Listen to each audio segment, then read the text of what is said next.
Sunod. Sa unang hirit, misyong totoo ang unang hirit, ang saya-saya. Sa unang hirit.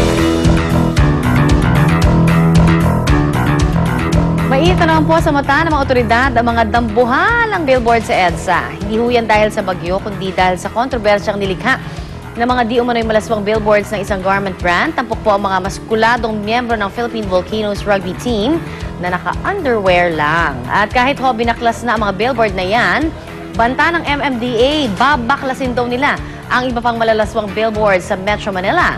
Ang batas ukol sa mga billboard ating pag-uusapan kasama ang ating kapuso sa batas sa si Attorney Gabby Concepcion. Attorney, good morning. Good morning din sa'yo, Connie. Pero pag billboard mo ng pag-uusapan, hindi natin pababaklas yan. Yan, ganon. Hindi naman ako kasi magtutupis. Two-piece chicken lang. Anyway, billboards na naman ang ating usapan, Attorney. Ano ang dapat bang isinasaalang-alang, ha?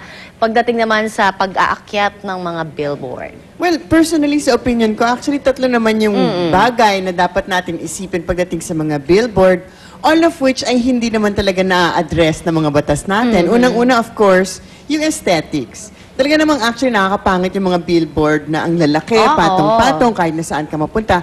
Actually, may pununtahan kami dating bansa ni Attorney Danny na sabi ko, ang ganda-ganda ritong place na to. Sabi niya, wala ka bang nahahalata? After a while, I realized, walang billboard, not a single billboard. Ang ganda nung place, malinis diba? tingnan. Malinis tingnan, hindi katulad dito na Ay, walang... ginagawa kasing pang-ilaw yun walang ang kalsada. regulation, diba? At pangalawa, of course, katulad nga nitong sa mga billboard in question, ay yung issue ng whether or not they are decent. Yung nakaka-offend sa ilan, yung mga billboard na ganyan. Talaga namang medyo debatable kung pang-general patronage ito. But the fact, of course, na madami ang nagko-complain means na marami din naman talaga ang na-offend dun sa dating ng mga billboard na yan. Buti nga merong yung mga telebisyon at mga movie, di ba? Merong MTRCB na nagre-regulate. And of course, pangatlo at yung pinaka-importante siguro, yung issue at ng safety at protection ng madlang publiko. Hindi ba't meron nang namatay, for example, nung bagyong Milenyo dahil sa mga bumagsak na billboard. At hindi lang natin masyadong nababalitaan, pero ilang beses na rin, for example, natigil ang operation ng MRT dahil natatanggal yung mga tarpaulin. Ilang beses nang nawawala ng kuryente ang ilang lugar dahil tumama daw sa power line itong mga billboard na to. So, dapat magkaroon siguro ng bago at updated na batas na gagabay sa operasyon ng mga billboard sa ating bansa. Meron bang specific talaga na batas na sumasakop dito? Wala? Wala. And tsaka ever MMDA ba talaga? Kasi ang pagkakaalam ko hindi dapat ang MMDA yan eh. Well, hindi naman daw talaga yung MMDA. Dapat actually ang DPWH at saka mga local government unit natin. But I suppose yung MMDA, kung meron naman siyang usapan with the local LGU, government units, they can implement it. But pagdating sa mga batas, medyo luma na yan. Diba? Panahon pa ni Mahoma, di ba? Yung National Building Code, for example, which was panahon pa ni dating Presidenteng Marcos, na actually ang dami na ring advancement ngayon ng mga billboards, katulad na mayroong mga LED, yung mga may ilaw, na talagang nakakasilaw, nakaka-distract. Napag-iwanan na ng technology yung mga batas natin. Yung Philippine Electrical Code na ang sinasabi lamang dapat hindi tatama sa transmission lines.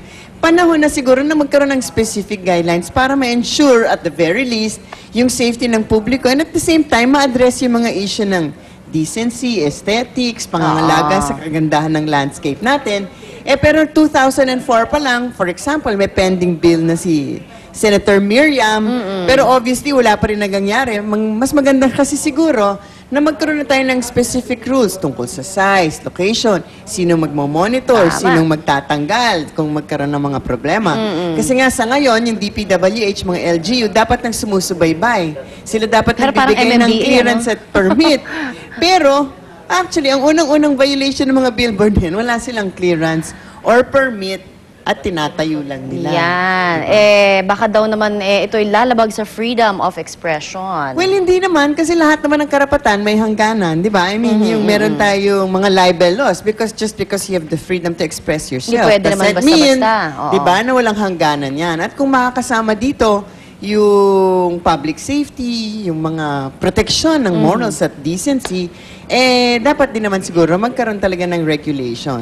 Ang alam ko, para lang, yung MMDA did a study, tapos meron silang pinapasa ngayon na bagong standard daw na 270 kilometers dapat ang kaya na winds ng mga billboards. Ewan natin kung... dapat nga for siguro safety dapat talaga. magkaroon na ng batas na, di ba? Yes. Batas na para wala Sinong na rin malinaw? question. Yes. Wala na rin question kung may otoridad ba o Yeah. wala para magpasa ng ganitong mga Correct. regulasyon. Alright, sana ho'y marami pa kayong napulot na impormasyong legal na naman sa ating kwentuhan ngayong araw na ito with attorney. Salamat ulit, Attorney Gabby. Salamat din, Connie.